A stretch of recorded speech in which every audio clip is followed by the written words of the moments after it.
හෙලා කොහොමද ඔයාලට? ඔන්න අදත් අලුත් වීඩියෝ එකක් අරගෙන ආවා. 1996 නොවැම්බර් 12 වෙනිදා රාත්‍රිය ආරම්භ වෙන්නේ සාමාන්‍ය විදිහට. සෞදි එයාර්ලයින්ස් ෆ්ලයිට් 763 කියලා කියන්නේ Boeing 747 ගුවන් යානයක්. එය නවදිල්ලියේ ඉන්දිරා ගාන්ධි ඉන්ටර්නැෂනල් එයාපෝර්ට් එකෙන් පිටත් වෙන්නේ සෞදි අරාබියා බලා යන්න.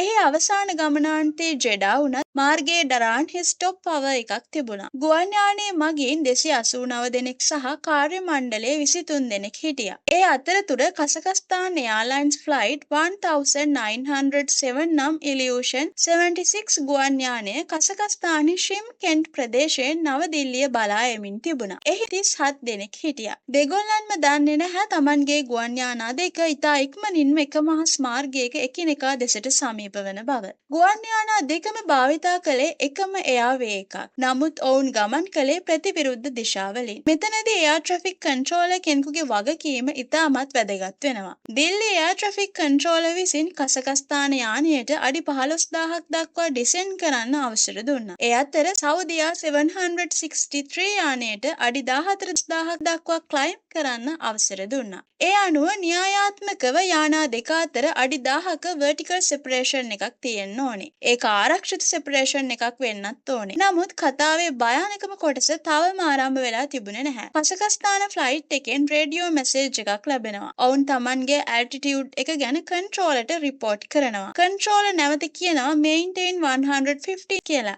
ඒ කියන්නේ අඩි 15000ක සීමාව රැඳී සිටින්න කියන එක. ඒ මොහොතේ සෞදියා ගුවන් යානයත් අඩි 14000ක සීමාව වෙත පැමිණෙමින් තිබුණා. කන්ට්‍රෝලර් සෞදියා ෆ්ලයිට් එකටත් කියනවා අඩි 14000 සීමාවේ රැඳී සිටින්න කියලා. දැන් ගුවන් යානා දෙක අතර vertical separation එක තිබුණා. නමුත් එකිනෙකා දෙසට ඒවා වේගයෙන් ගමන් කරමින් තිබුණේ. කන්ට්‍රෝලර් කසකස්තාන ෆ්ලයිට් එකට තවත් වර්නින් එකක් ලබා දෙනවා. ඒ ඔවුන්ගේ ඉදිරියෙන් ප්‍රතිවිරුද්ධ දිශාවෙන් සෞදි Boeing 747 එකක් පැමිණෙන බව. දැන් කසකස්තාන ෆ්ලයිට් එක Tamanගේ ඉදිරියෙන් සෞදියා 763 තියෙන බව දැනගෙන තිබුණා. කන්ට්‍රෝලර් නැවතත් කසකස්තාන ෆ්ලයිට් එකේ ඉදිරියෙන් සෞදියා Boeing 747 එකක් තියෙන බව කියනවා. ඩිස්ටන්ස් එක ටික අඩු වෙනවා. ගුවන් යානා දෙක එකිනෙකා වෙත වේගයෙන් ළඟා වෙනවා. මේ වෙලාවේ කොක්පිට් එක තුල අවදානම් තේරුම් ගැනීමේ උත්සාහයක් තිබුණා. නමුත් ඒ වෙද්දී කාලය ඉවර වෙමින් තිබුණා. 1996 නොවැම්බර් 12 වෙනිදා සවස 6:40ට ආසන්න වේලාවක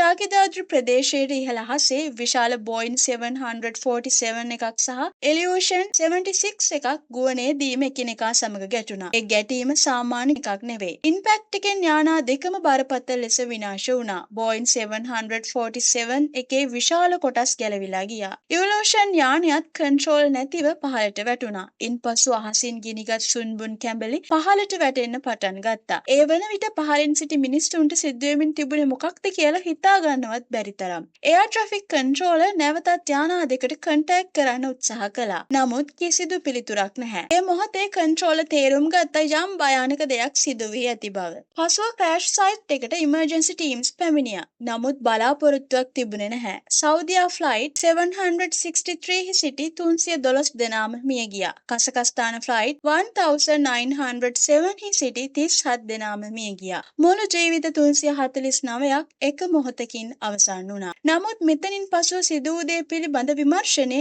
ඉතා වැදගත්. විමර්ශනය දිගු කාලයක් සිදු කළා. ෆ්ලයිට් රෙකෝඩර්ස් පරීක්ෂා කළා. ATC කමියුනිකේෂන්ස් විශ්ලේෂණය කළා. සුන්බුන් පරීක්ෂා කළා. අවසානයේ කෝට් ඔෆ් ඉන්ක්වරි වාර්තාවේ ප්‍රධාන නිගමනය වුණේ කසකස්තාන ෆ්ලයිට් 1907 එකට ලබා දීලා තිබූ ලෙවල් එක පවත්වාගෙන නොගොස් පහළට පැමිණීම නිසා කොලිෂන් එකේ ඩිරෙක්ට් කේස් එක වූ බවයි.